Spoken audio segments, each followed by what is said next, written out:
Hey, it's Tuesday night tonight. Thanks for being here. Before we do anything, I don't care if you're live or on the replay. This is a one time. I don't even care if you click away. The very, very first line in the description is a link to the Deeds Not Words 2 campaign where you can support disabled veterans. We're going to talk about it tonight, but it's the most important thing that we're talking about tonight. And one of the most important things that you can do to help out both our community, help out the vets that have served our country. And we'll get into it and talk about that stuff tonight, but it's very important. It's very cool. It's the very first line in the description. So go click on it or remember to click on it after this. But if you're watching on the replay, just go click on it and come back. You check out the great show. I got Chris Eaton and I got Kaps from Green Line Morphs and from the Fat Man Nation. We're hanging out tonight. Thanks for being here. Let's get to it.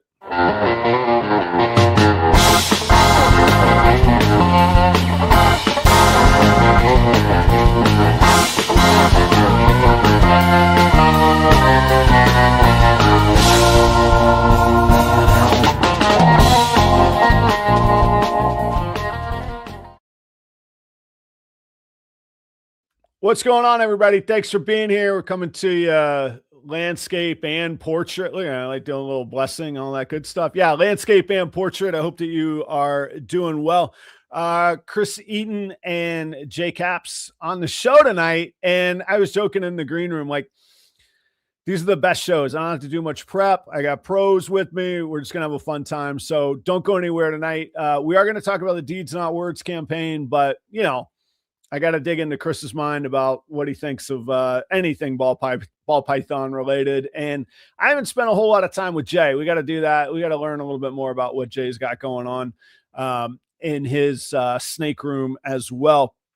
The announcements this week are pretty short and sweet. It's Tinley week, guys. If you are going to Tinley, first off, like, put it in the comments, because that'd be cool for anybody that wants to catch up with each other. And I do read the comments. I don't always have a chance to look at them and shout everybody out while we're rolling, but I do read them. I do check it out, and on the show replay, I'll check it out. But I'd love to see you at Tinley. And you know what? Here's the greatest example of turning not a curse, but a negative maybe situation into a positive. Easiest table in Tinley to find. Go all the way back and go all the way left, and you're going to find me. I'm the very last table in the back of the room, all the way to the back left. You'll find me back there, and it just happens to be right next to Cold Blooded Cafe, who have been great supporters of Proper Royals for we just passed the 4-year mark working together. So shout out to Desiree and the team at Cold Blooded Cafe. If you haven't, you could use it over and over, but if you haven't used it, you should. The promo code Proper11 will get you free shipping on orders over $200 from Cold Blooded Cafe. And honestly, I don't know why you'd order frozen rodents for less than $200. Like, get your free shipping. It's like $35 to ship. Like, you should just get the $200 so you could get the free shipping. Use the promo code Proper11. Okay. I hope to see you at Tinley. Come hang out. I don't have any gimmicks. I don't have any new swag. I got cool snakes, and I'll be there. Come check them out and come have fun. Come hang out at Tinley. Hope to see you there, everybody. Chris Eaton and Jay. What I think people don't know about me, or don't get, or don't connect, and I know I do it to myself with a name like Proper Royals, okay? I don't really care what people are about. Now, you can't be a jerk. You can't be a bad person.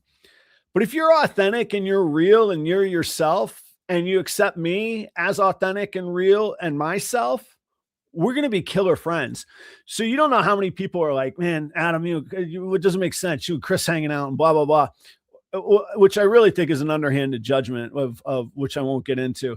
But what I'm saying is, people that don't make that connection, A, don't really get me, and B, don't really get the value of Chris and Jay, of how real and authentic and honest they are. And behind the scenes, I have to tell you, Chris is always, like, we've worked together. We traveled to Canada together. Like, there's no pressure for me not to be myself. You know, when you're around people and they're like, you God forbid, like politics or religion or some social issue comes up, I've never been around. There's not that many people you can be around that just let you be you, even if it's in contrast to what they believe, which is so refreshing. It's like, it's what the world has lost.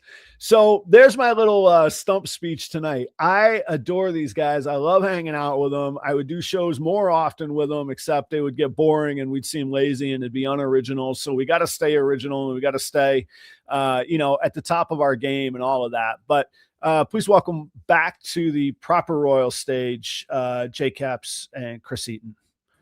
What's going on, guys? How you doing tonight? What's up, brother? What's up, everybody? Thanks for being here. Sorry for the, it's always just the most awkward thing to talk about somebody when they're sitting there in the green room and can't say anything, so I got to ride that wave a little bit, no. And just so people know, I had a little bromance with Adam in Canada because he was just, we went to a steakhouse and this is the most annoying thing ever. No, it's so cool to be with a dude that like knows food, like food, right? And Adam was just like, excuse me, this has to go back. It's not the way it was. And I was just like, oh, I love this guy, right? And then the waiter comes back all nervous, like I love making people uncomfortable. Making people uncomfortable in another country was just at another level. Right. And I loved it because Adam was doing it and not me, and it was great. Like I get sympathy because I'm in the wheelchair. Right. So like, they're like, oh, I'm so sorry. I'm trying. And then they bring it back. They're like, I'm sorry for what you're going through in life and everything. And I'm like, yeah, fuck. With Adam, the waiter just fucking threw it on the table. In my defense, and Chris will testify to this, I will pay for good food. I never once asked about the price. I never once complained about the price.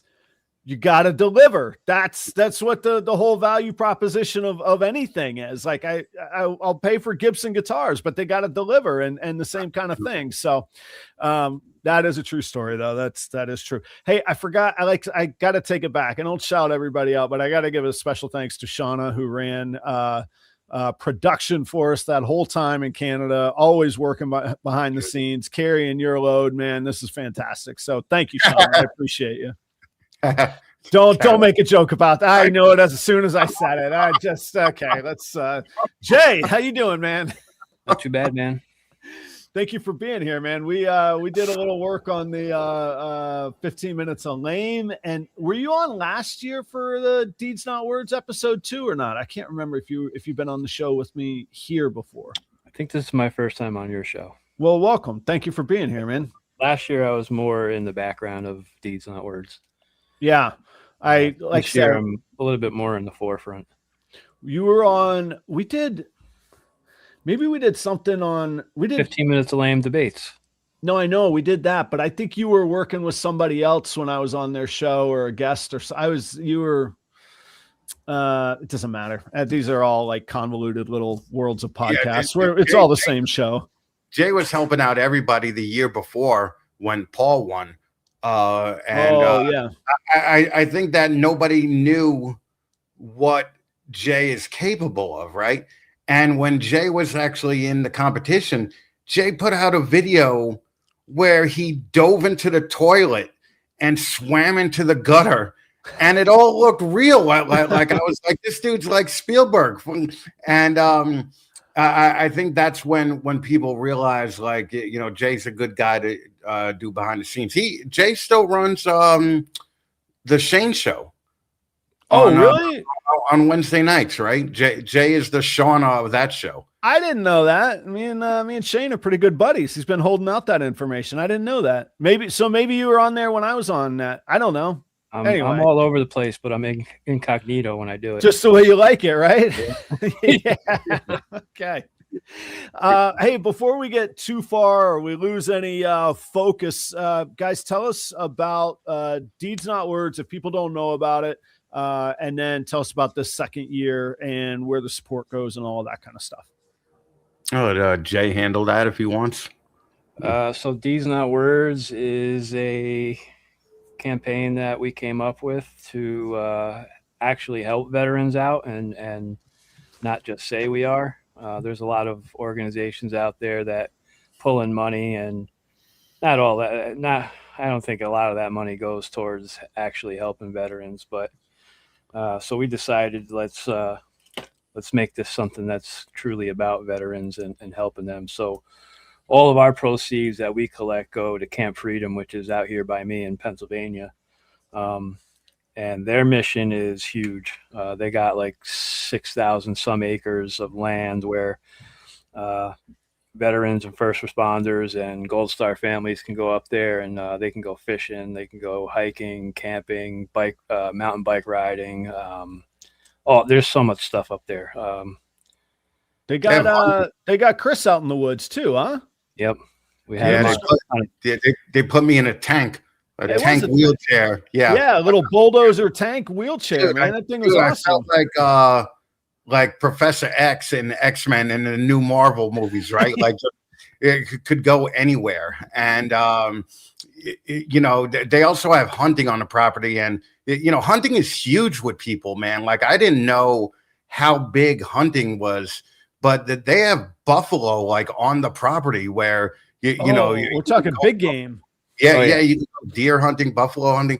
I didn't even know we had buffalo in the state.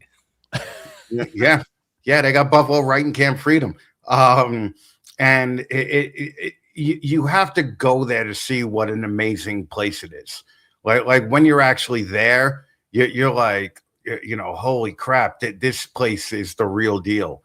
And all of the money that we collect goes directly to Camp Freedom. There's no profit on anything. Well, like, every shirt that we sell, all the profit goes to Camp Freedom. On the donations, the only thing that we pay out and would consider administrative is we do characters, and we have to pay the artist to do the character. But the character is Haley Gray, which is the daughter of Sean Gray of the Herp shows and Herp Shop. She does an amazing job, and she charges like, she can normally get like $300 an hour. We got her for like $3 an hour, right? Yeah. And that's the only money that goes elsewhere. And if you don't want the character, you don't get the character. We don't pay for the character, and all the money will go. But the character's like a cute little add-on, bonus feature. It's a cool little item. Yeah, and it helps with marketing and all that. So that's the only money. All the other money goes directly to Camp Freedom. And sorry, Camp Freedom's in Pennsylvania. Is that correct? I have that right? Yeah. Okay.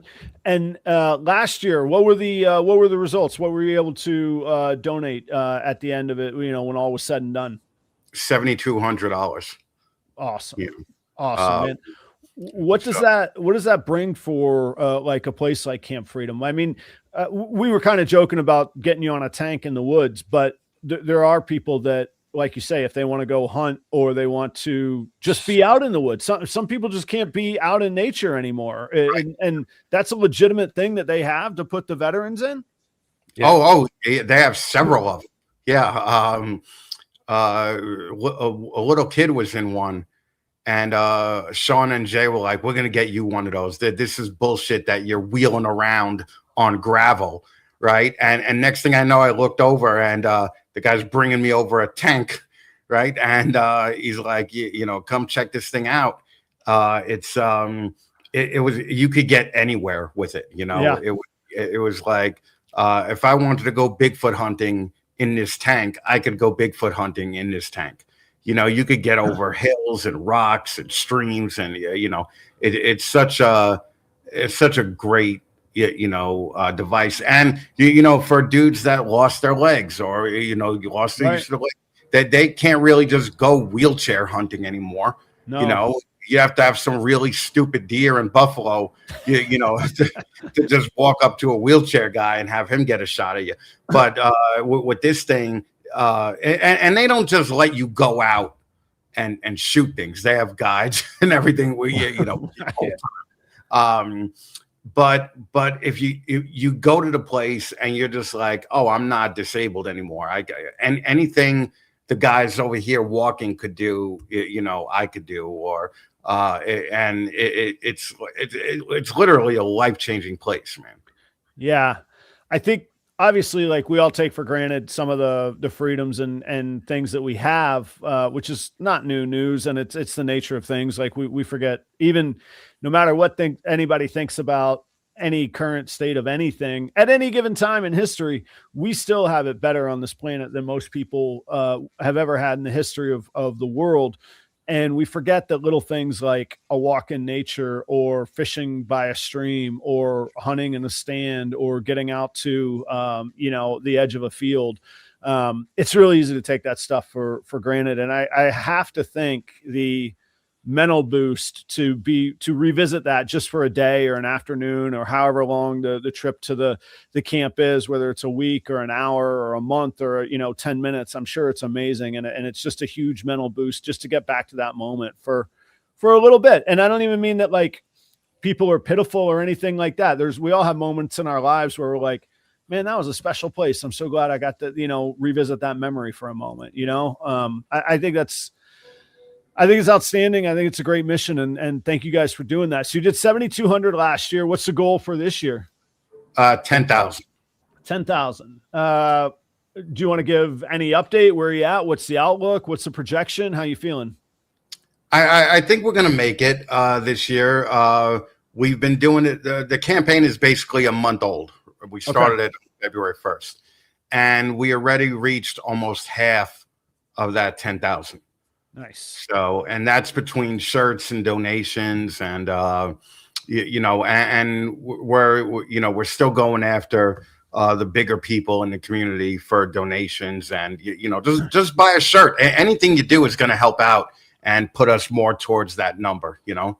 And am I right? Like, not that we only want people to give $5, but if they go to your site, Fat Man Nation, and then there's the link support veterans, which is very first line in the description down below, guys. You don't even have to memorize anything. Just click it down below there. There's a link to just give you however much they want to give. If $5 is what they got, $5 is what they got. I mean, yeah. We appreciate anything. Matter of fact, when we do shows, anywhere between $1 and $20 is what people donate right on the spot. And we appreciate it all. It all goes towards, towards the end goal. We had people dump change in our bucket. We have like a stainless steel bucket. And we didn't even care. We were just like, and it was by a little kid who only had change. There you go. It was great, man. And we got a great team with us between Large Marge, Sugar Skull, Bull Pythons, HJS Serpents. I'm sure I'm leaving people out, but we have an amazing team that we get there, and we have two. What are the booths? 10 feet, 8 feet, 8-foot tables. We have 2 8-foot tables and backdrops set up within 20 minutes. Oh yeah, and everything's all ready to go. So the team that we have, we couldn't do it without them. Will anybody be at Tinley with shirts if people want to buy them on the spot? We won't be at Tinley with shirts because we didn't get the black shirts yet. I see. The only way to get the black shirts is to go to a live event or donate, the 250 or the 500 tier. Otherwise, they're green shirts and dark blue shirts for the first responders. Let me ask you this. For next year, I have a weird table, and actually Chris at BNS Reptilia, if it were October, it'd be a little more complicated, but we make the best of what we got. It's a weird table in a weird space, but we're able to actually make like a right angle with a little short table on the side. And it's always like, I don't know what goes over there. If you guys want me to have some shirts there that I could sell and collect separately for donations, let me know. We'll figure it out for next March. I realize the campaign will be over in October, but a year from now, that space is available. If you guys, if you want a presence there at Tinley, we'll figure that out. We're going to be all over the country this year. We're waiting on the supplies. When we have a lot of people donating stuff to us. So like the printer is doing thousands of cards and, hundreds of posters for us for free. So we have to wait on their timeline. So we're having all that this week, and I'm shipping out boxes next week. Oh, Yeah, okay. we put together a collective team of different breeders that actually vend shows all over America. They were carefully selected for that reason. So we have somebody in California, we have people in Texas, Florida, in Tennessee. Like we're trying to expand it out to all 50 states if possible. Well, you know where you guys got my number. You know how to find me. If I can help, it's there for you. So I think that would be real cool. So Jen, you're gonna have to go on the website, and like I say, the link is right there at the very top.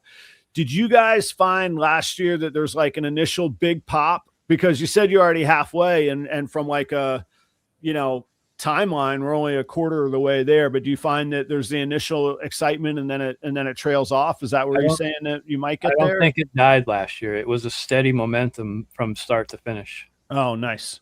Okay. Yeah, we were getting sometimes $500 to $800 per show that we were doing in donations. Yeah. So it all kept going. The great thing about shows is, like our fans aren't.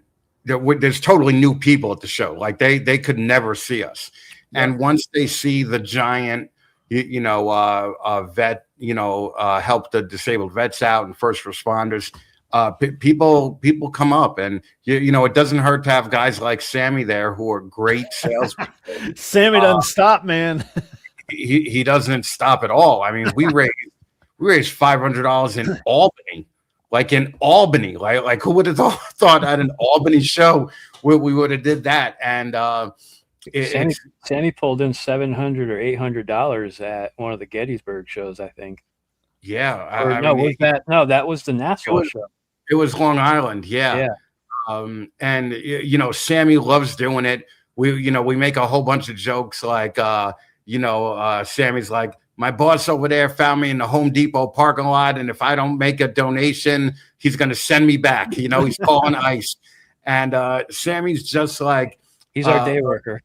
Yeah, he's our day worker, yeah. But Sammy, I've never seen like little kids and families approach somebody more.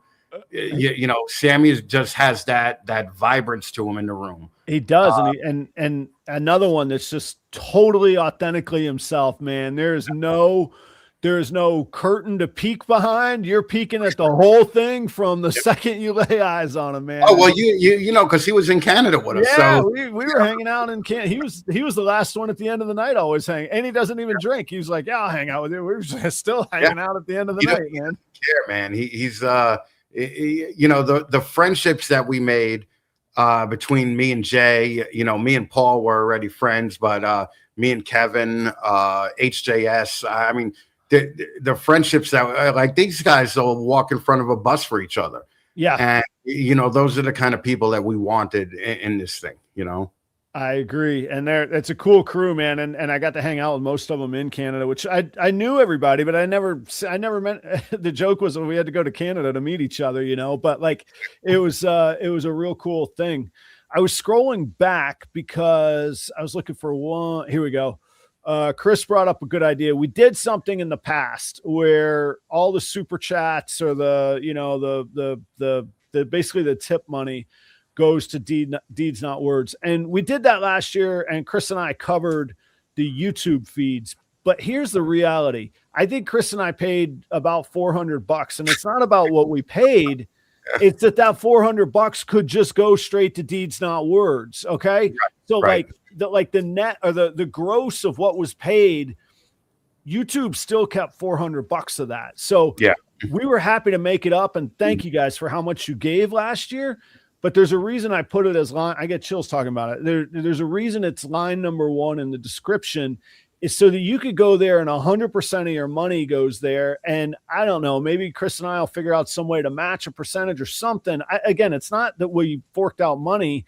It's that all of it can go. It can all go straight to the campaign instead of YouTube taking a cut. So it's not us backing down from prior commitments or anything. YouTube's cut is like 45%. Like it's just slightly over 50% that lands in my bank account from any of the super chats. So we paid it, we made it up, no problem. We were proud to, but it's just ineffective. It still was there was still, I guess it's not a waste. YouTube gave us the platform, but it can be more effective. Just go to the link and donate directly. And if the shirt's not your thing, if the logo is not your thing, but doing good is your thing, give what you can. I mean, between the vertical and the horizontal presentation of this show, I guarantee we'll have over 500 views. If we average $5 to $10 per person on a click, that would be 2,500 to $5,000. Right. Yeah. Like it would suck if we were trying to hit that $10,000 goal, and because YouTube takes its cut, we were $400 short. That's right. The $9,600 we give them. So guys, if you can help out, please do. If you're watching live, think about it. If you're watching on the replay, take a moment, go check it out or plan accordingly.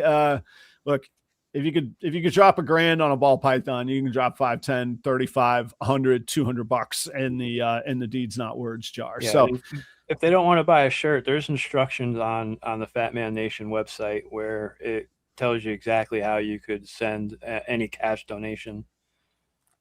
Yeah, and what we do is I cover all the fees. You know, for like if you give $100, we're putting $100 in the coffer. Oh yeah, we're not putting $86 in the coffer. We're just it's just worth it to do it, and I'm determined to hit the number this year. I know Jay is too.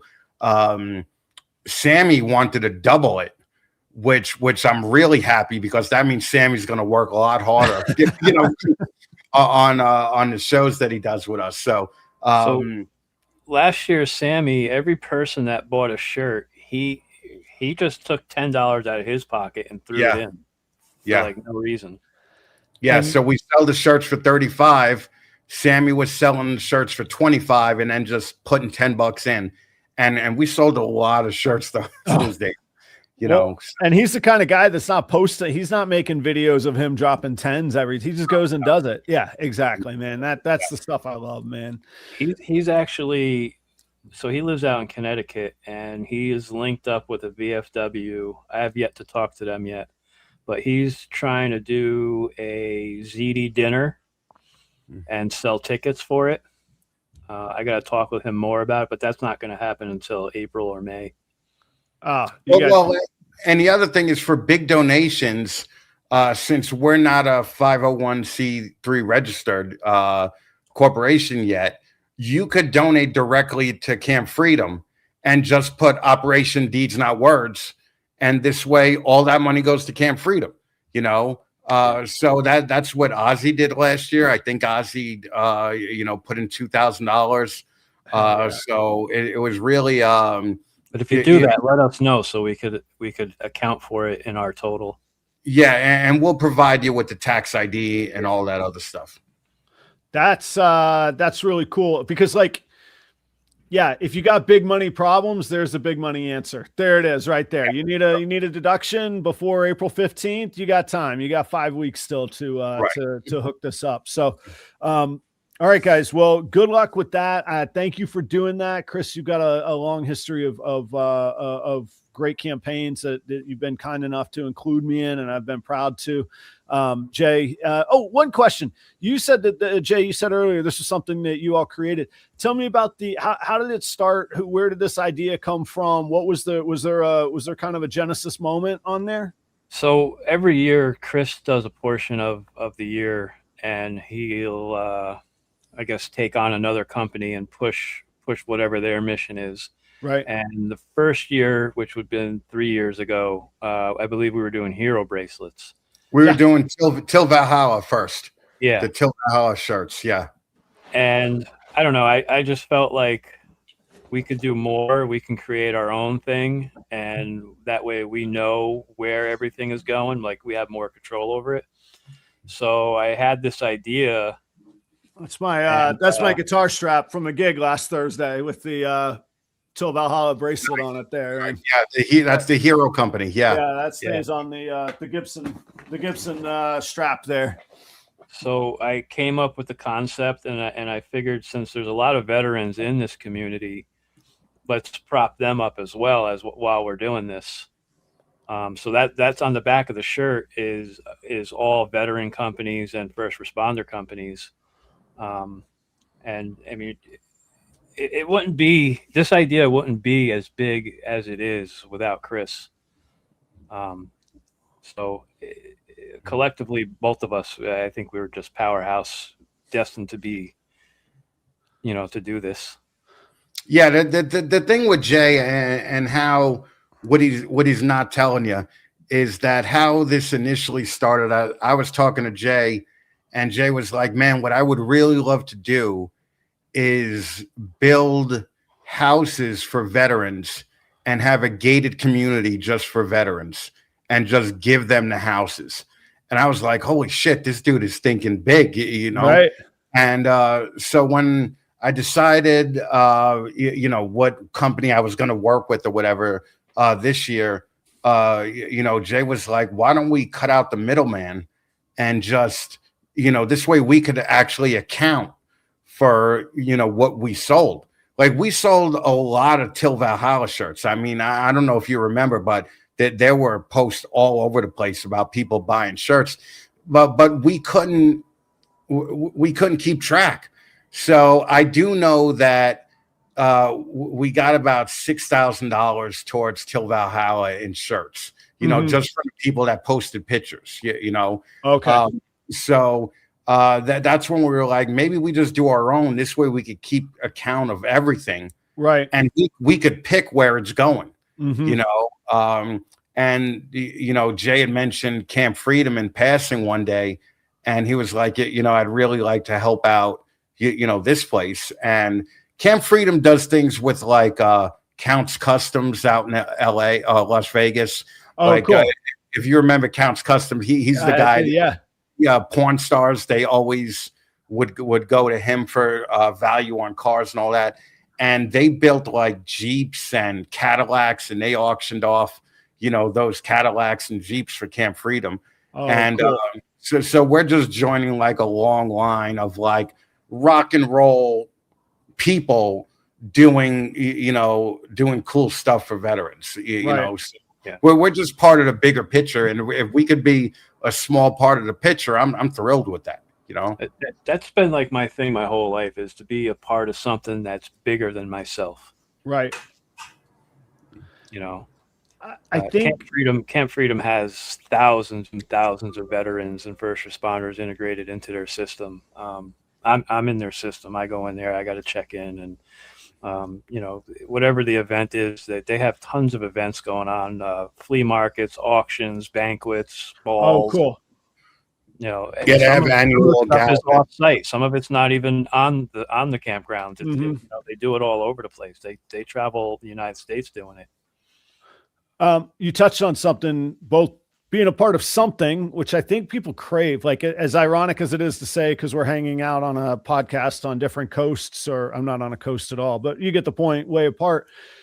But being a part of something in a community is important, and being a part of something that's bigger than ourselves. And like, not to get all cheesy, but it's got to be so cool to stand back and go, we know we made that difference, and here's the quantifiable amount. But it's not really about the amount. It's about what it's going to do and who can put a price on that. But if it leads to that being accomplished, that's got to be amazing too. And it's, I don't care if people think it's a flex or whatever BS they want to say. Like, that's a cool thing. And it's exactly what you're saying. It's deeds, not words. It's the reality. It's the real thing. Yeah. Like we were tired of people just saying, thoughts and prayers with the troops. And like, I always remember this meme where there was an empty truck, and they had the back open and showed that it was empty, and it said, "Oh, thank God, your thoughts and prayers have arrived." And I'm like, that really defines the whole thing. Like, just do something. Yeah. You don't like me or Jay, support the vets anyway. You know, like just it's just the right thing to do. And there's been enough of these these hobo handouts in this community where people do auctions for like the dumbest reason, and people are like, oh, I'm going to raise money for you. I'm going to do this, this, and that. And we're like, why don't we raise money for an actual organization that does something, not just a guy that his boss yelled at him today and he's really sad. And I'm just like, why are we having an auction for that guy? So also, they're gonna, a lot of podcasts are going to be doing auctions for Deeds Not Words, and our one goal, or the one thing we told them, was you could have the auction and we welcome it, but don't just put up people's junk on the auction like normally happens. Put up things that actually matter.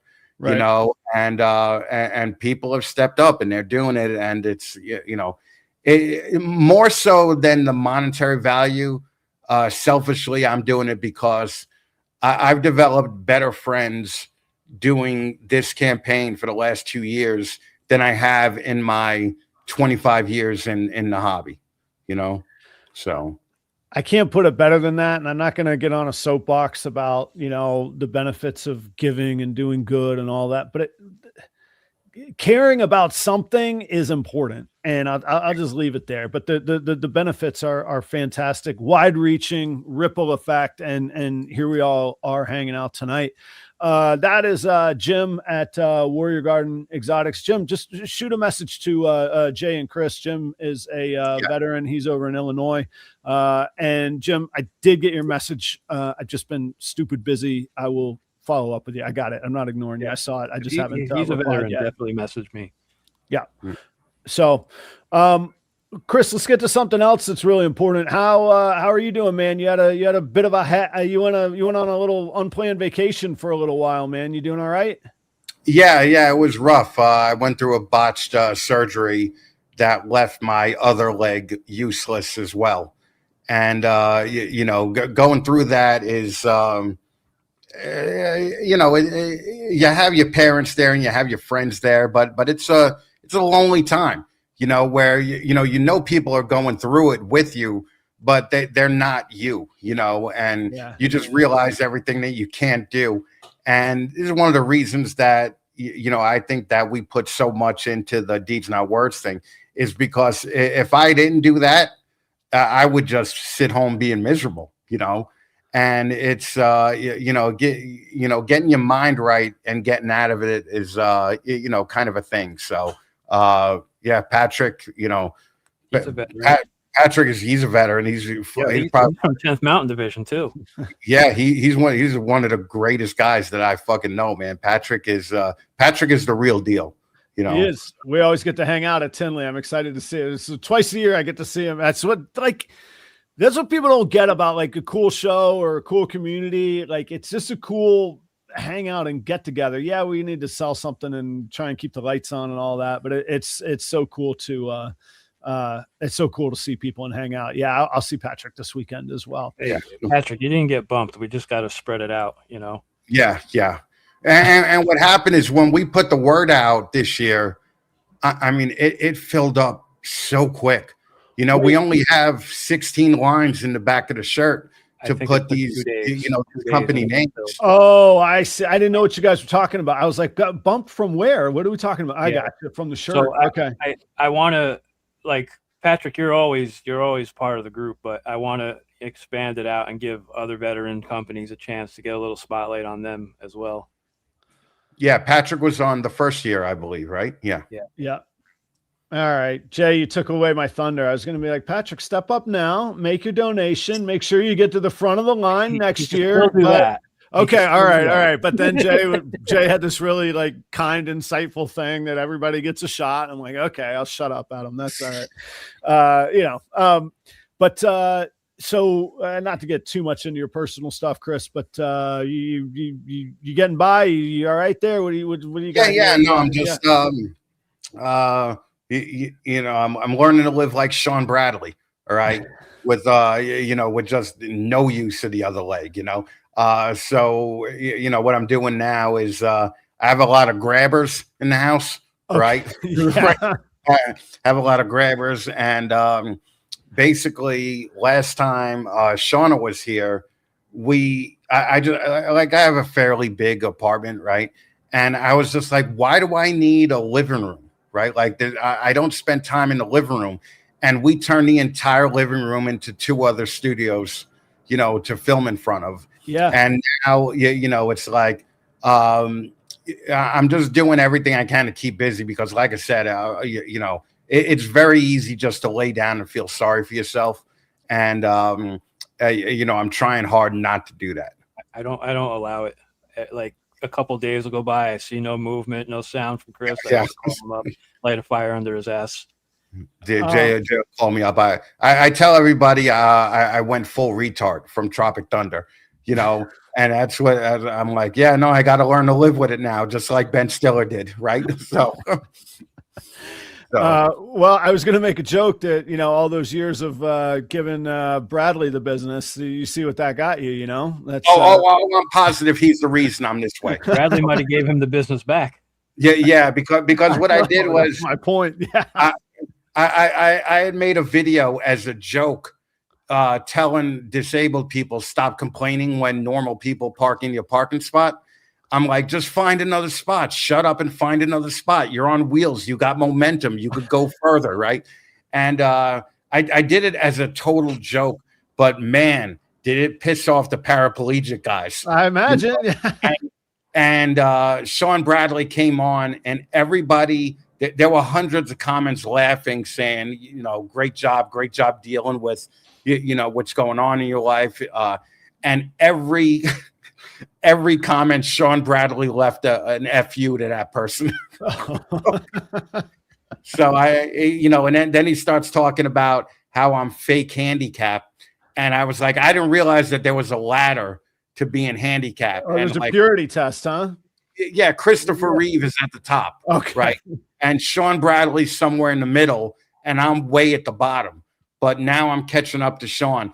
And I'm convinced that because of that video, he's down in Louisiana. So I know he went to a voodoo person and said, give me a doll. And they just started stabbing the other leg. In various places. Because the botched surgery was such an extreme course of events that caused it. What happened was I had a bypass in my legs that were making my leg work, all the time. And when, they said I had a heart issue, they went in and they accidentally destroyed the bypass, so my vascular people had to come in and redo 8 years worth of work in a day. Right. And because of that, I don't have feelings, from my knee down. So I can't drive anymore. I can't, do any of this stuff.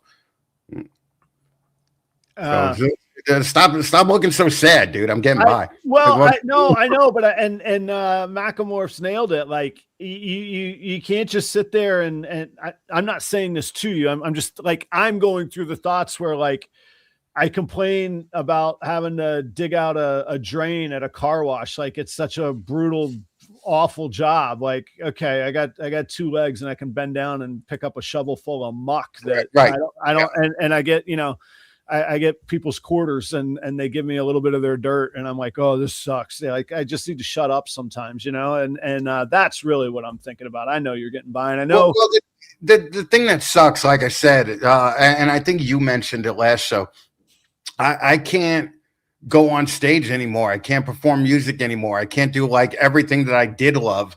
Yeah. So now I have to talk for a living. And, not that I make a living from the podcast. I still got a day job. But, you can't take away my mouth, right? At least not yet. Right? Don't tempt him. He's going to go see his voodoo lady again. So you just got to keep busy, and if you're keeping busy and you could help people out at the same time, like why not do that? So, Well, one thing about going through something like this is you want to help other people that have gone through it, you know? So I have not experienced that. And I think everybody can say they've been through something tough, but the best things that ever helped me was just getting to work and getting something accomplished and something that didn't exist when I woke up that morning done, that I could say, at least I did that today or something, you know, and you get going. So, and Jay's point is no small point either. If you're not going through something, look out for your friends who are going through something. And if you're going through something, find the good people to surround yourself with, like these guys do. So, I got to pay some bills, and with 3 people, it's a little bit tricky. So, you know, I'm going to give Jay the spotlight. Chris, you always have it. I'm going to kick you off for a second. Jay and I are going to pay some bills. Plus, he wore the shirt. I mean, it's on it, right? So we got to do that. Audience, don't go anywhere. We're going to actually talk some ball pythons, and maybe Chris will complain or call us stupid or something. It'll be fun. We'll see about it. Yes to all. All right. Me and you will talk ball pythons, and he'll make fun of us.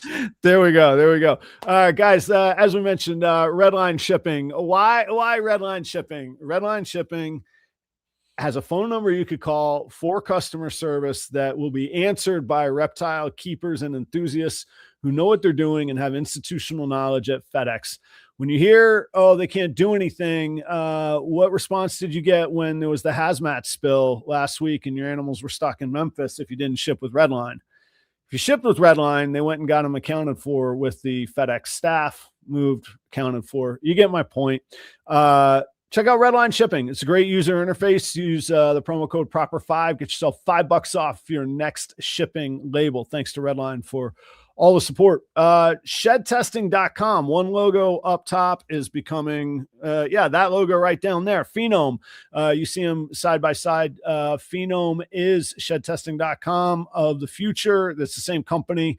It just greatly expanded. So Charlie Williams is still part of it all, handling the ball python DNA testing. Phenome is a genetics company. Go check out phenome.com. You'll see what ball python shed tests are available. Faster results, more accurate results because there's less human hands involved, and cheaper prices. So faster, better, cheaper. That's a really great value proposition. Go check out phenome.com. Sundog Serpents, that's Sarah and Josh down in Orlando, Florida. I've been doing business with them, working side by side with them since 2021. My days back in Florida for a little while before I moved to Minnesota. I tell you that because they're people that I trust. They got cool stuff going on. We have some breeding projects going on. They've bought animals from me. I've bought animals from them. Right now, in their availability, if it's not on Morph Market, just message them directly if one of these catches your attention. They got visual zebras and zebra combos. They have some Axanthic, TSK Axanthic zebra ingredients. They work all TSK Axanthic. Stranger hypo clown combos, Axanthic clowns, hypo ultramel pied combos, and hypo TSK pied combos as well. Thank you to Sundog Serpents. Go check out Sundog Serpents if you wouldn't mind. Reagan Renee Royal Pythons, a former 15 minutes of lame champion. That would have been 2024, I guess, a year ago versus the reigning champion Lace right now. Reagan Renee Royal Pythons. Go to ReaganRenee.com. You don't have to type Royal Pythons at the end. ReaganRenee.com. Couple things. All of his inventory is updated on ReaganRenee.com. All of it ships for free. He doesn't charge you for shipping if you go to his website and purchase a snake directly through the website. He's got all the different ways to pay, and that buy now, pay later kind of thing that you can get set up through most of the platforms as well. He's got those set up. And if you use the promo code PROPER10, you'll get another 10% off on top of that, just for hanging out and supporting your boy Adam here on the show. So he's got some really cool value add calculators that you can enter in valuations, and it'll give you a prospectus on potential value of the clutch from quote good to bad kind of deal, and same on the value of genetic testing, whether it makes sense to test those clutches or not. So check out those calculators. It's all free. Go to ReaganRenee.com. Keeper Kane is Kane and Michelle Fritz Sports Wallace, they have a channel right here on YouTube. You're already on the platform, and they keep big snakes. They breed ball pythons. They keep tarantulas, aquatics, and it's all documented right there on the Keeper Kane channel. It's always family friendly, always safe for work, all that good stuff. You might not be allowed to like goof off on YouTube at work, but at least you won't get fired for the content. And so it's all of Kane and Michelle's journey. If you're in any Patreons or group chats, you probably come across Kane. He's a great dude in the community, and I'd love for you to go support them. Last but not least is Chris Shelley at BNS Reptilia, the original advertiser with proper royals, still here all these years later. I got to go look and find the first episode. We got to be close to 5 years that he's been doing this with me. We now vend at Tinley together. He'll be at the October edition with me. And we got a couple investment animals together and that kind of thing. So good business partner. He's Reptilia because not only does he specialize in ball pythons, but blood pythons, locality boas, colubrids of all shapes and sizes, even the Pituophis bull snakes and pine snakes.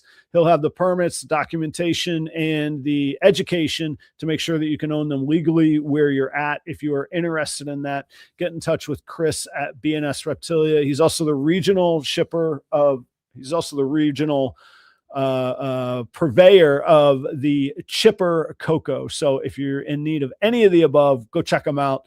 And you got my word, he's a good guy to work with. So tonight we are learning about Deeds Not Words 2. We already did learn about it. Go back to the start, check it out. But the very first line in the description is where you can click to learn how to donate.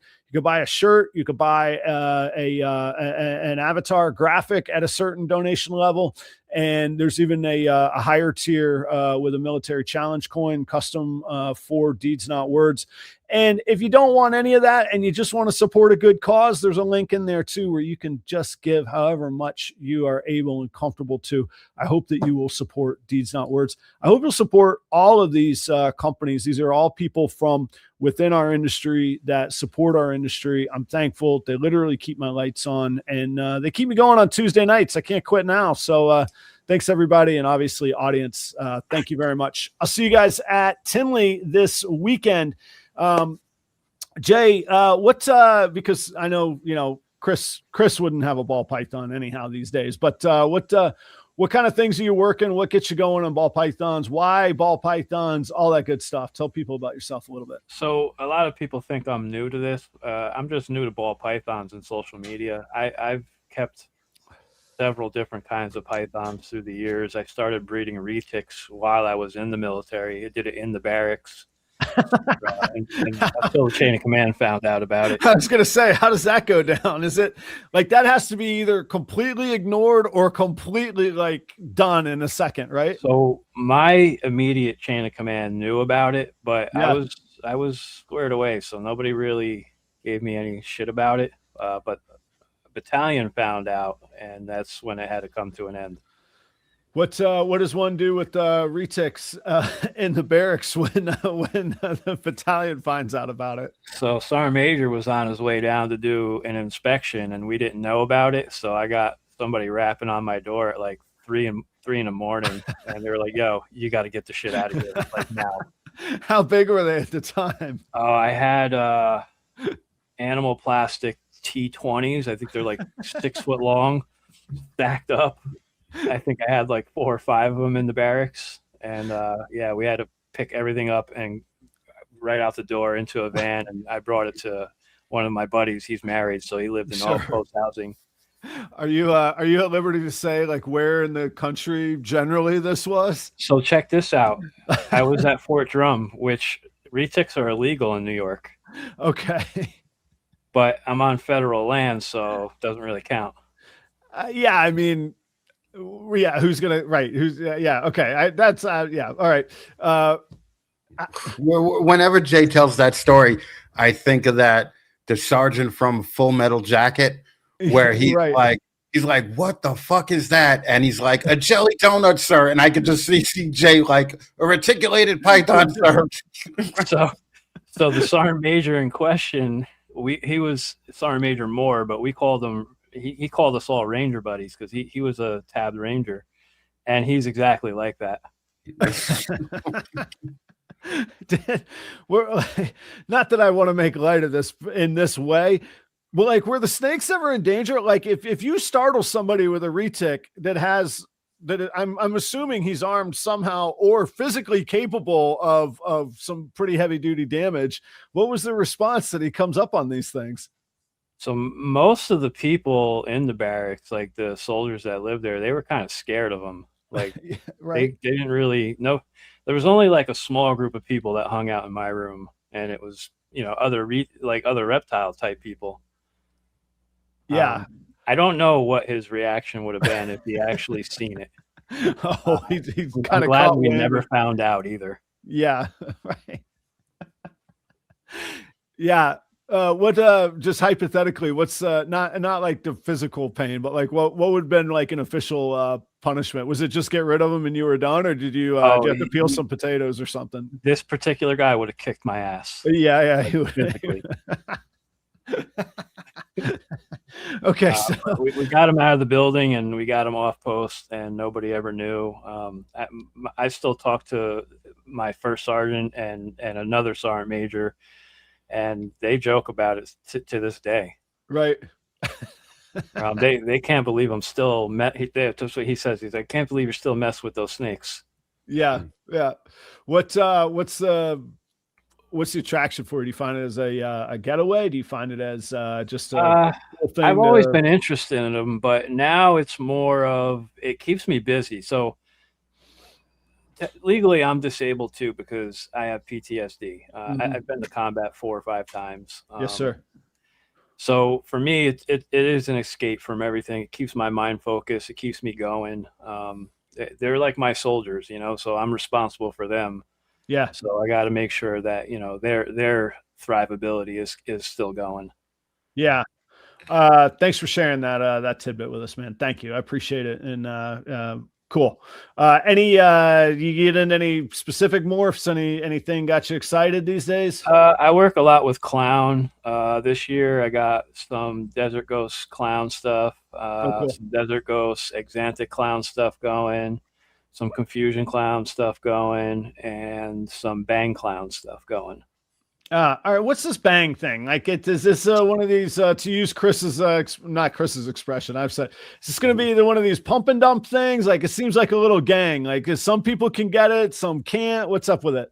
I'm not part of that gang. Okay. So I acquired it. I acquired a bang clown. And something tells me if you want something, you're like Red in Shawshank. You're a guy who knows how to get things. So you wanted a little bit of bang on the gene, right?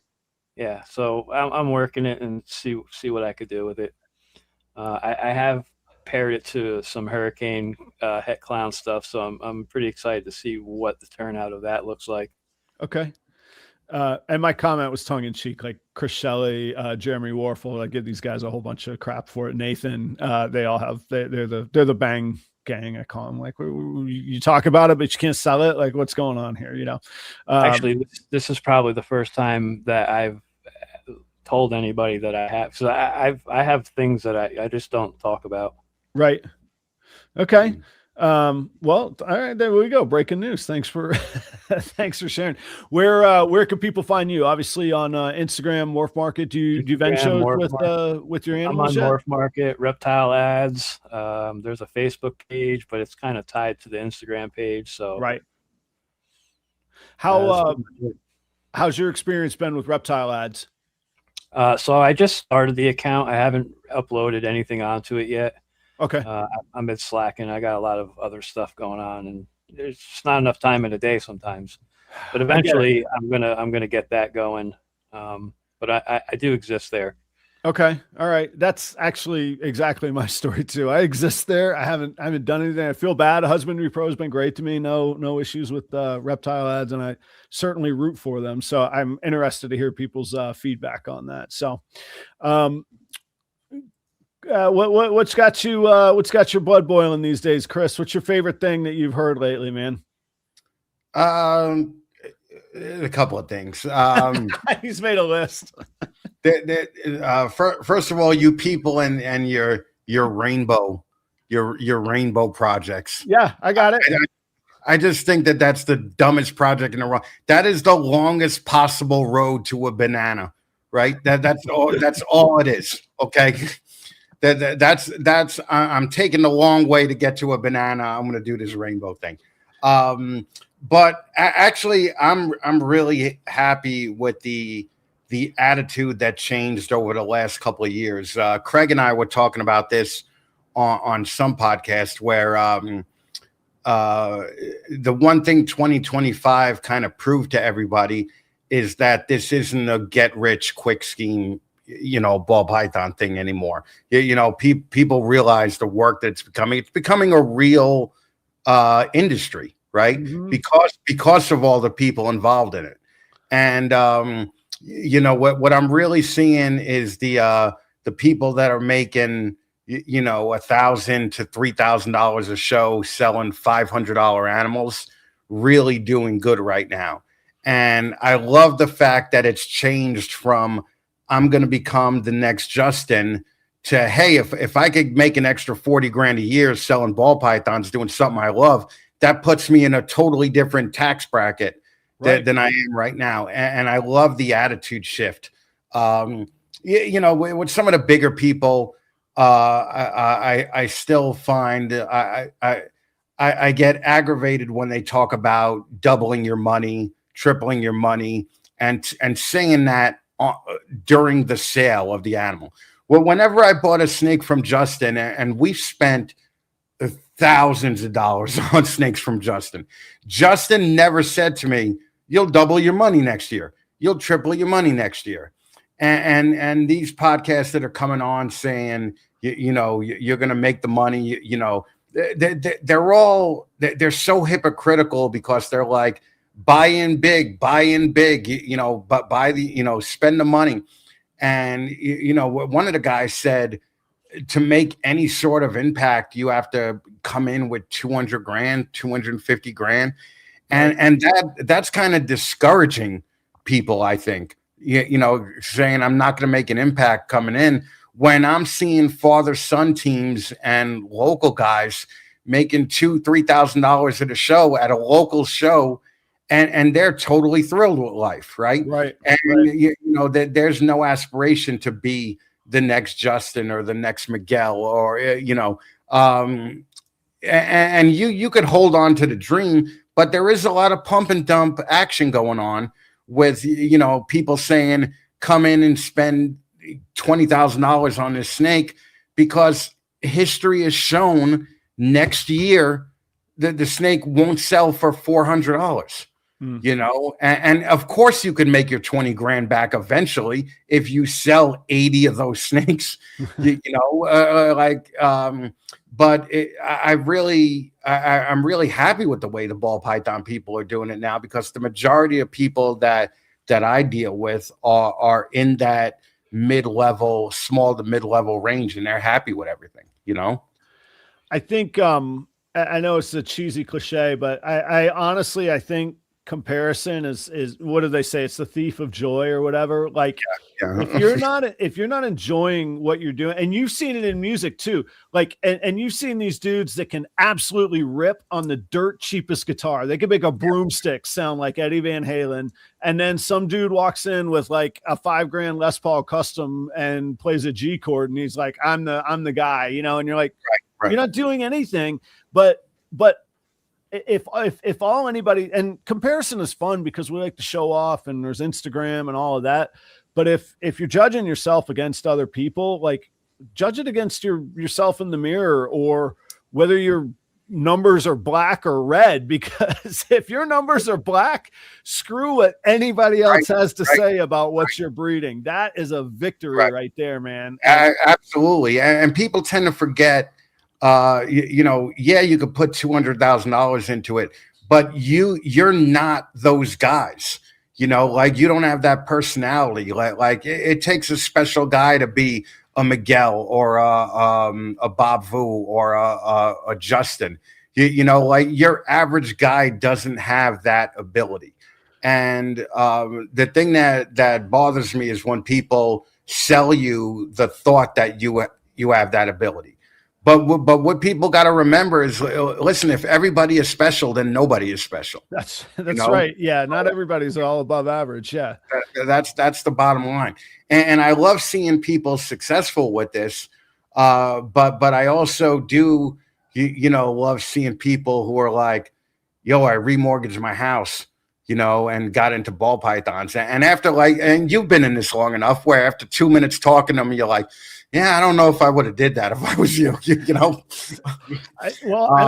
I would see it not even in ball pythons, just in everyday work life. Somebody would be like, yeah, I went ahead and cashed out my 401k. And I'm like, for what?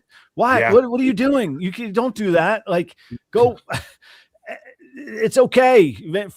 Make a little banana or rainbow or whatever you want to make. It's cool. Like if you're happy with it, make it. And I also I don't like that there's not the context. As much as I hate to admit it, there's some people that 200 grand is like two grand of my money to them. Right. And that's okay. But that's another place where comparison is going to do nothing but make you sad. You weren't sad till you woke up and realized your 2 grand wasn't their 200. You don't need to compare that. Just be happy with your 2 grand.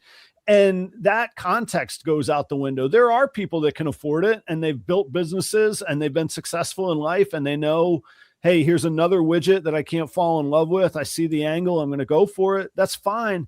But that's not the case for most people, myself included. And I don't know a world where that makes sense for anybody to ever speak to.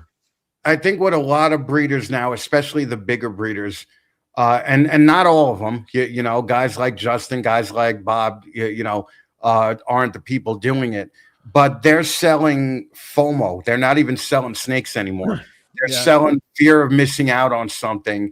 So if you don't get this $10,000, snake, you can't be part of the club.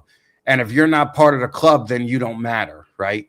And what I'm here to tell you is that you don't have to be part of that club to matter, because you can make an extra 60 to 100 grand a year doing something that you love, going to I've seen so many newer people and lower to mid-level people just enjoying themselves at a show. Like we go to the Gettysburg show every time, and it's just a local show. People are having so much fun at that show. Right. And you go to Tinley, you go to, some of these other big shows, and people are just behind the fucking table looking sad, not even trying. And I'll tell you, I don't miss it. Okay. And I'm really enjoying going to the shows these days and just having fun. But the bigger shows, you do see those people who are just, still, no matter what, shitty looking table, depressed looking guy behind it on his phone, and you can't do that. The one thing I love that, has been happening is the elevation of the table look. Yeah.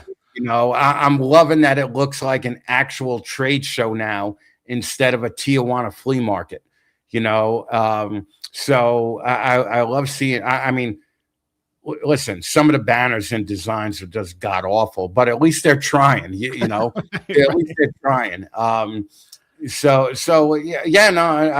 think, and I don't want to be the guy that flip flops. I don't want to be called a chancleta by Brian, but I do see the benefits of how it's progressed because of so many people in it. I was going to say there are things move slowly, and you're one of my favorite quotes that I tell people is from you. Do you know how long 3 years is? Like we forget how long 3 years is. Yeah. But even in this will be 6 years I've been playing in this sandbox myself. But even from that, seeing things like people focusing on lighting, or like you say, banners, or taking the time to look for bugs and mites and cleanliness and, keeping each other honest and straight that way, is there are benefits that way. And I'm proud that is, and you talked about, you and Craig talking about, it's becoming a reputable industry or an industry in and of itself. So I think that stuff is really cool. You said, you sound a little optimistic there, Chris. You said, no, I'm very optimistic because when I first started this, we were just into reptiles. I got into reptiles in California, right? My girlfriend had like 9 or 10 berms, a couple of retics, and she would just let them free roam the house, right? And at the time we were keeping berms and retics and monitors, so like Savannah monitors and Nile monitors. I had a 6-foot American alligator for a while that we kept in a bathtub in a separate bathroom. And, I remember having fun, doing that. And I remember when we started breeding, we were having fun producing things, but I was like, yeah, it's still not as much fun as just keeping, different species of animals. And I would tell people all the time that there's a world of difference between opening up a rack and taking a picture of a snake because you have to, and opening up a rack and taking a picture of a snake because you want to. Okay. Right. And when it becomes a job, that's usually when most people, tap out. Yeah. The awe still has to be the moment that you're like opening it up and you're still like, damn, that is nice, man. Like, and not because Instagram says so, not because 40 people you're showing it off. You just open it up and you're like, man, that's like, whether you're into God or art or whatever it is, however that animal came into boom right there that you get to share that moment is really, really cool. Do you think, and I don't know, maybe you don't feel like you have the insight on this one, you might not, but you usually have some thought. Do you think the supply and the demand have finally, are we finally in a new era post-COVID? Not yet. No, we're not there. No, I think there's too many ball pythons in the country. There's just, and you can't help it, right? When you got new people coming in every day and they get 50 animals that produce on average 6 eggs a piece, that one guy has 300 ball pythons now. That one guy. And that's a kid that's your neighbor in Florida. Okay. Right. I was very good friends with Tom Baker, the guy that created the crystal. Okay. And when he created the crystal, he was getting 20 grand for a crystal, 25 grand for a crystal. It turned the guy from the guy that I hired to wash my cars to the guy that was just looking at you like going, F you, I ain't washing your car anymore. Right. Yeah. I'm building my own house with the money I made this year. Right. But even he got out of it because he's like, you can't help but sell to your competition. Right. And that's really the bottom line. Like all these people that are like, I love ball pythons. I call bullshit on that, because how many people do you know with 1 ball python or with 3 ball pythons? Everybody has ball pythons specifically to breed them. Mm-hmm. And that's adding to the problem. And, the other thing is the auctions, man. I was on Morph Market the other day and there wasn't a snake above $800, and there were no bids on these snakes. And these are snakes that people were paying $3 grand for last year, so that's a worrisome thing that I don't know how to solve. I think so. I don't know how to, let me think how to formulate this. I always think of things in like, there's forces. So there's this pendulum and it forces it one way. And like, we see this in politics, we see this in social issues, we see this in economics, political science, socioeconomic situations worldwide.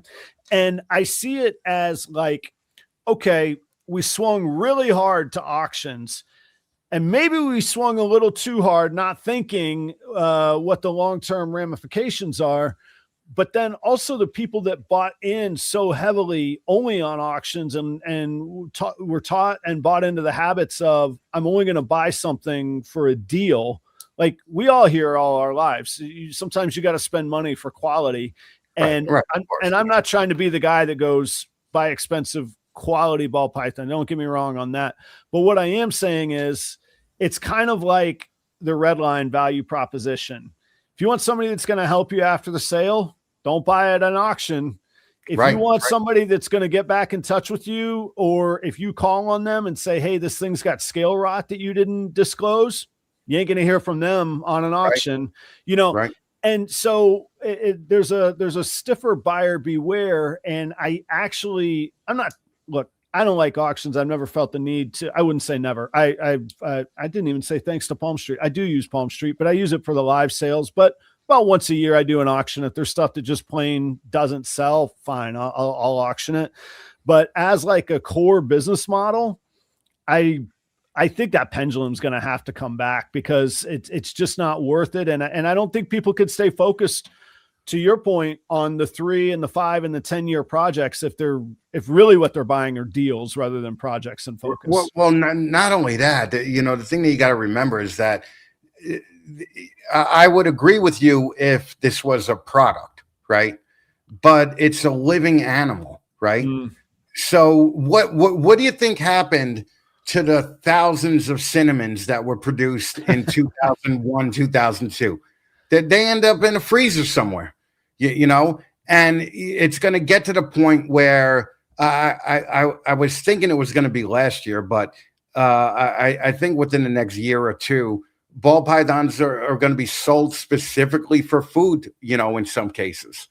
And that's kind of like a shitty thing to think about, right? Like fucking your people. I think if people, nobody's going to do it, but if they took a year off from breeding, not breeding at all, that may get, you know, make some of the animals sell that aren't selling now. But, you know, the fact of the matter is, if you're always that guy looking for a deal, you're going to be that flipper, that mid-level, that small level, your whole career, you know? Yeah. What, let me play, not even devil's advocate. Let me take a stand for what my world, where I'm at. What if the hobby is grown? What if, to your point, the people that grow, every new person that grows has 20 or 50 or however many ball pythons, and that's where a lot of them are going. Yeah, but you could see just by looking at morph market numbers that's not the case, right? Because people aren't bidding on $800 snakes that are worth $3,000, you know, or they're not worth $3,000. I don't know, or they were never worth $3,000. That's the pump and dump, right? That part I'm with you on. And sorry, gilded scales. No, I don't knock anybody from buying a good deal as a market. What do you call it? As a core central piece of the market, I don't like the auctions. That's just my opinion. The people behind it, no way. I think they're great for if you find what you're after on an auction, of course, buy it. You just got to know. But no, I don't think anybody's a second-class customer. And how people spend their money, how people vote, how people walk through life. If you're a decent person, I got nothing to say about it. That's everybody's choice. So actually, thank you for that comment. That is a fair question. I'm not saying that. I have a general dislike for the business model of it. It exists. It's here. I got to live in that world. So that's no problem. Right. That's the only thing you can do, right? Is you have to navigate it. You know, you have to navigate it and see what's possible. Another thing that I do love is these larger enclosures. And people spending $5,000 on enclosures and $3,000 on the snake. Like I love seeing that. Like I don't think that you know, some people don't need 50 ball pythons. They only want 10. Right. And if they want to put them in 4-foot enclosures and decorate the cages and make it a centerpiece of your house, I'm a big fan of that too. I was always a big fan of making the reptile the centerpiece of your house. And making the cage, you know, like where people come over and be like, holy shit, what is that? And that I think grows the hobby more than, hey, look in this drawer. Check it out. Check it out. Isn't that snake a different shade of brown? Yeah, that's worth $5,000 for that shade of brown, right? Different shade of yellow with red eyes. It's called a rainbow, okay? Yeah. But on the so on reptiles in general, like like a cool chameleon setup is amazing, Dude. or with fish, or like a cichlid tank is amazing. But we also know, or in my experience, some ball pythons just ain't going to make it in a massive enclosure. They might as adults. You got to get them there. Of course. Yeah. Speaking of like a sick chameleon enclosure, Shane Kelly. Oh, I mean, Shane Kelly went out, spent like fucking $1,200 on cages and lighting and a mist system. And yeah, I mean, it's really like I love the animals, but I just don't necessarily love the hey, we're going to keep this in a drawer its whole life and it's going to make me money. That mentality, I get that. Yeah. But like, if you don't love the animal and you're doing it for the money, I don't think there's that many people left that have done that. I also think that blaming COVID is kind of getting old and tired. It's like, voting for the president and blaming him for the guy that, spent the last 4 years, ruining everything, so blaming COVID, I think is kind of over with by now. People have moved on and people are still spending money. And here's, I think what the problem is, and it's not really a problem, but I think that your average guy now is producing amazing shit. Like your average guy is, like right. A snake is going to sell that looks great. And your average guy is producing that now.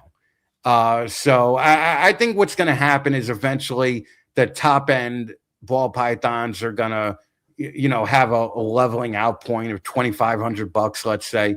And that's going to be the max you pay for a nice looking ball python. Now, that's not saying that the breeders don't, pay for the genes and everything else, on higher end animals. But I think on average, people buy what they like to look at. And I think you're seeing less of, I'm going to buy this awesome looking animal and stick it in a drawer. And, that's good for the hobby, Yeah, I think one of my favorite expressions is if it's like a joke. If I have to explain it to you, it's probably not that funny. If I have to explain why the snake is cool, it's probably not that cool. Now, right. To each individual, of course, and also the value of hets. It's not a perfect analogy. I'm not here to debate people. Like, just don't worry. And I've gotten comments before on that, so I'm not trying to fight that. But I love that idea where at a show, and to your point, of course, I'm thrilled to sell $1,000+ animals when I can. It's rare, it's few and far between. But when I could sell quite a few at 300 to 500 to people that are excited because they see something, just like we were talking about, they see something and it doesn't compute. Somebody that thinks they're into a ball python but has never seen a piebald before, like their brain melts, and it's the coolest thing to see, and not to just hear head morph odds, morph gonna hit it one of these days all day long. You know what I mean? Well, I guarantee you, if you show up at a table with just bells and pies, you will sell out at every show that you go to at $200 a piece, Yeah. Oh, higher than that, my man. I will testify under oath. You can do that. It can happen, man. So, and actually that was the point I was coming to, was you could put it this way. I used to sell white Zinfandel by the gallon as a certified sommelier, just so I could afford a couple of my little trophy bottles to say that I had them on my wine list. You can have your trophy projects and still sell the white Zinfandel that everybody loves to throw ice cubes in, because that will pay the bills forever, man. Right. How many times in your life have you been like, I'm a certified sommelier, and somebody in the background was just like, gay? All right. Like, how many times in your life did that happen? Trust me, I don't bring it up often. Okay. We'll leave it right there, man. It's like at a hot dog contest. Every time you see the guy eating a hot dog, you're just like, gay.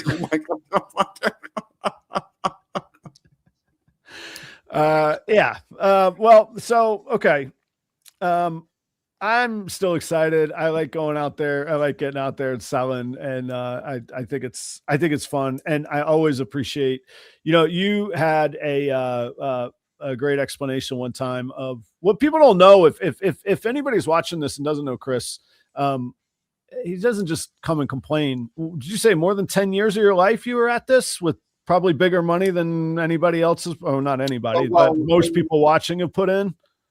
Oh yeah. I mean, we put in probably $250,000. Yeah. And it was at a time when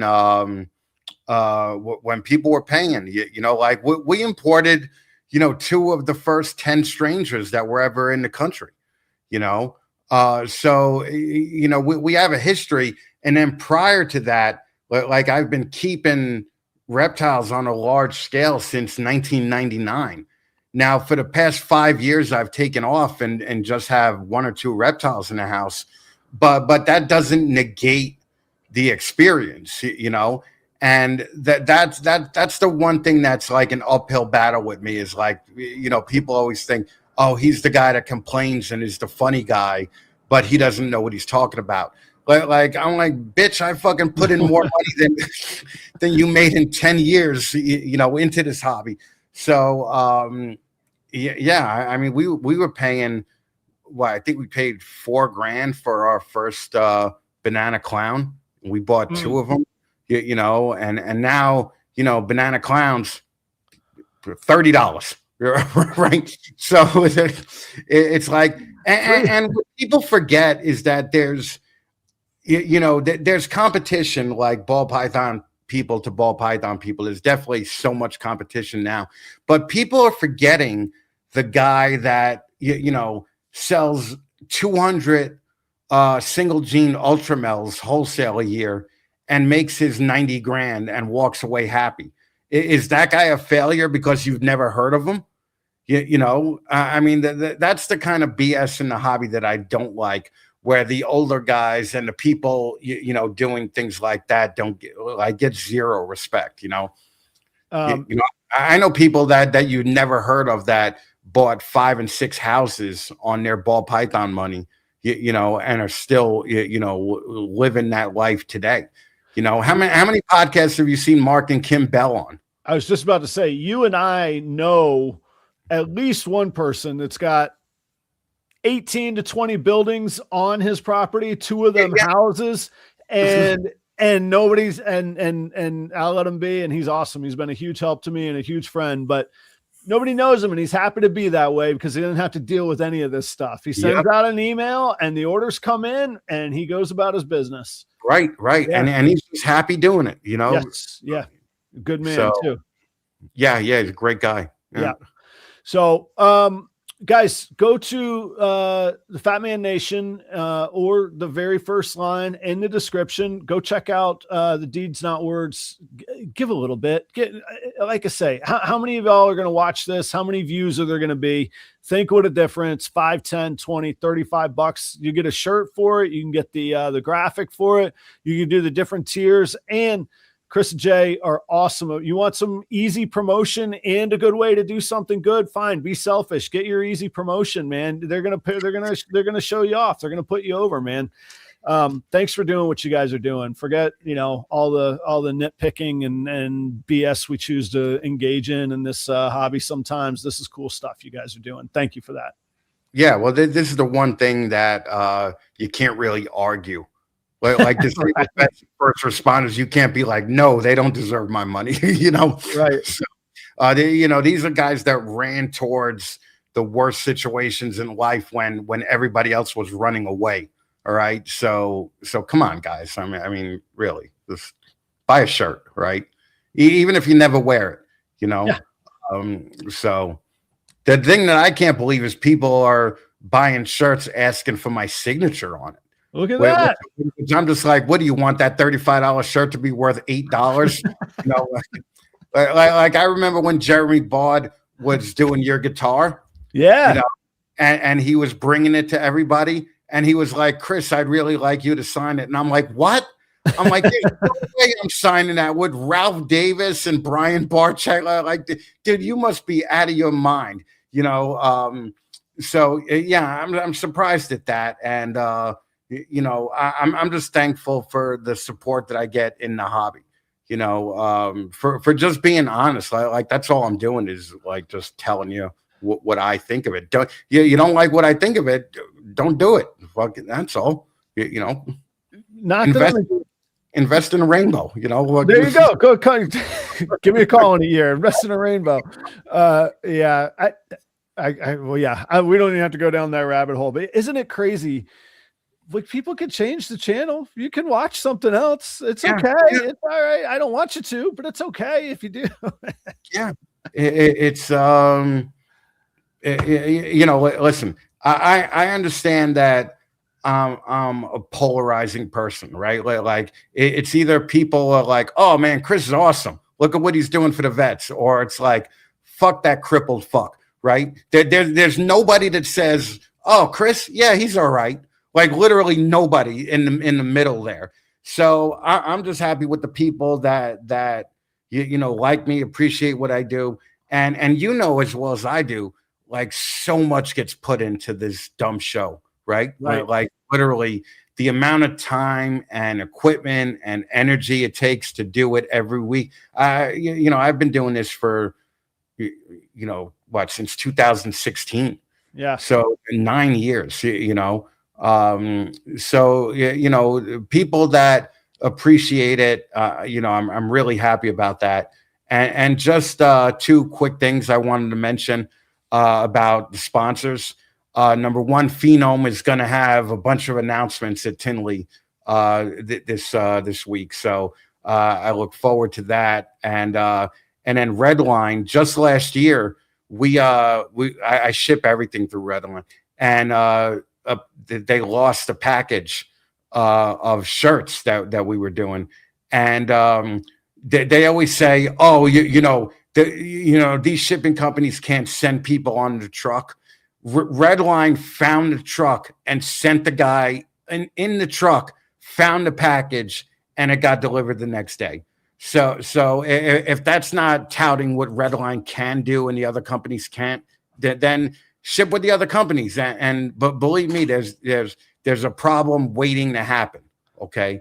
And I'd rather know that somebody can send a guy on a truck than know that somebody can't, Right. It's like built-in insurance, whether you want to buy the insurance or not, because it's just their standard.